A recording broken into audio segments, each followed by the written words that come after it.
min rabbi, yang terakhir adalah ulaika fi dhalalin mubin. Yang mau zikir berarti dia berada di atas cahaya, yang tidak mau zikir berarti dia dalam kesesatan yang nyata.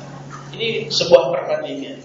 Maka dalam slide ini kita ingin membandingkan mana yang zikir, mana yang tidak, mana yang zikir dan mana yang tidak. Silakan.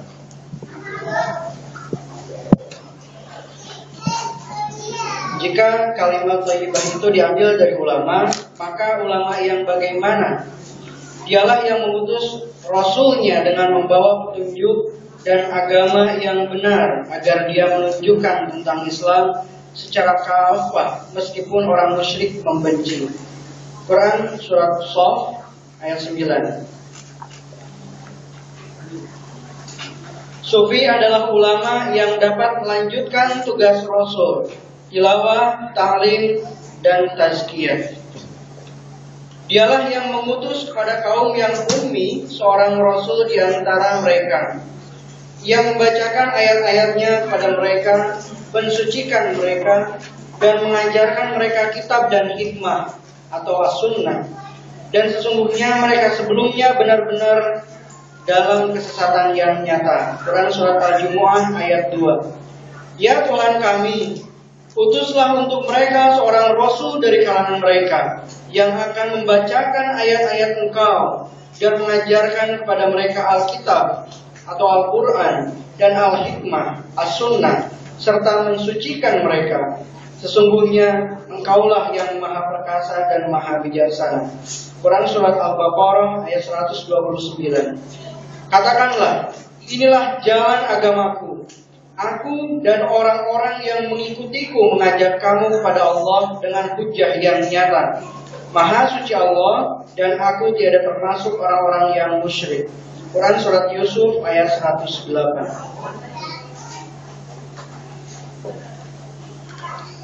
Bapak Ibu bisa melihat tulisan yang berwarna biru. Oke?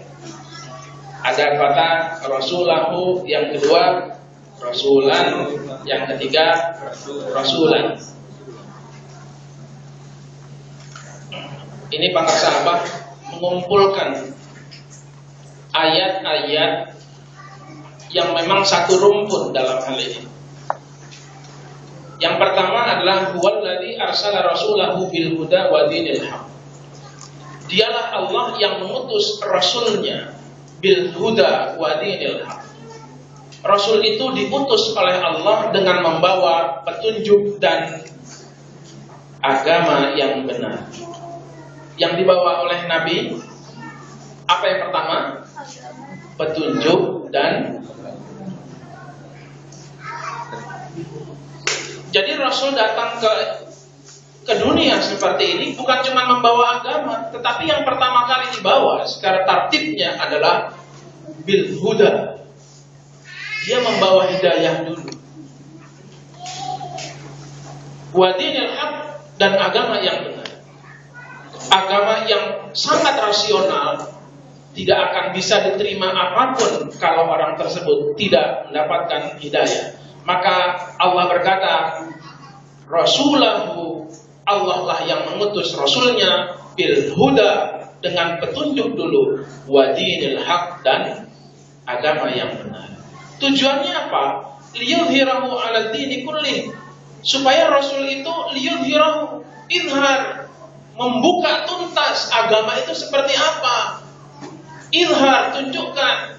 Jadi ulama jangan cuma setengah-setengah. Jadi ulama jangan cuma maunya bicara fikih saja. Jadi ulama jangan maunya bicara tentang nahwu saja. Tapi dia tidak mau mengupas tuntas. Izhar ala dini kulli, semuanya tentang agama harus dikupas. Begitu. Pasal pertama seperti itu. Walau karihal musyrikun, meskipun orang-orang musyrik pada nggak suka. Tentang kata-kata izhar, liyudhirahu, agar utusan-utusan itu menunjukkan agama kulli secara keseluruhan, dijelaskan dalam ayat yang berikut. Apa saja tugas Rasul kalau begitu yang perlu ditunjukkan kepada umat? Apa saja tugas ulama pewaris Nabi dalam hal ini? Dalam ayat berikutnya surat Al-Jumu'ah dikatakan, dialah Allah ba'atsa fil ummiyina rasulan minhum. Dialah Allah yang mengutus seorang rasul di kalangan orang-orang yang ummi, yang tugasnya ini harus dijelaskan. Tugas seorang rasul, tugas seorang nabi, tugas seorang pewaris nabi, tugas seorang ulama pewaris nabi, dia harus mampu yatlu alaihim, membacakan ayat-ayatnya, wa yuzakkihim, mensucikan jiwa mereka, wa yu'allimuhumul kitaba wal hikmah, mengajarkan tuntunan yang ada dalam kitab dan hikmah, wa in kanu min qablu lafi dhalalin mubin. Yang kedua, Rabbana wab'ats fihim rasulan. Rasul. Tugasnya apa seorang rasul? Yatlu alaihim ayatika, membacakan ayat-ayatmu ya Allah, wa yu'allimuhumul kitaba wal hikmah wa yuzakkihim. Jadi materi ini sesungguhnya telah menjadi sebuah ilham bagi Pak Kiai Wafiuddin dalam sebuah materi 3T, tilawah, tazkiyah, dan ta'lim. Ternyata Pak Sahabat sudah mengumpulkan ayat-ayat ini dalam kitab Miftahus Sudur. Abad itu lebih dulu ya, luar biasa. Ya. Saudara sekalian, yang terakhir, ketika Pak Sahabat menunjukkan 1 ayat, 2 ayat, 3 ayat, Abah memiliki sebuah prinsip. Qul hadhihi sabili, katakanlah inilah caraku, inilah jalanku. Sebenarnya ini ayat Al-Quran. Abah, pendahulunya, guru-gurunya Syekh Abdul Qadir sampai dengan Nabi, wa man ittaba'ani ad'u ilallah, ketika berdakwah mengajak seseorang untuk sampai kepada Allah, syaratnya dengan apa? Ala basiratin. Kalau berdakwah itu didasari oleh basirah. Apa itu basirah? Saya anggap sajalah ma'rifat. Jadi dakwah yang diawali dengan ma'rifat, sebuah dakwah yang diawali dengan kesucian hati, maka sesungguhnya dakwah tersebut merupakan dakwah yang telah dilakukan oleh siapa? Nabi dan para pengikutnya. Saudara sekalian yang senantiasa dirahmati oleh Allah. Jadi saya kepikiran lagi nih. Ternyata yang namanya dakwah itu nggak boleh sembarang dakwah. Yang namanya dakwah itu harus ala basiratin, harus didasari, dilandaskan oleh basirah. Basirah itu mata batin. Mata batin itu katakanlah ma'rifatlah, gampangnya seperti itu. Jadi apapun yang didakwahkan, apapun yang dikerjakan, apapun tugas yang dilaksanakan, semuanya harus ada basirah, menyertakan basirah, menyertakan ma'rifat di dalam semua aspeknya. Apalagi seorang penceramah.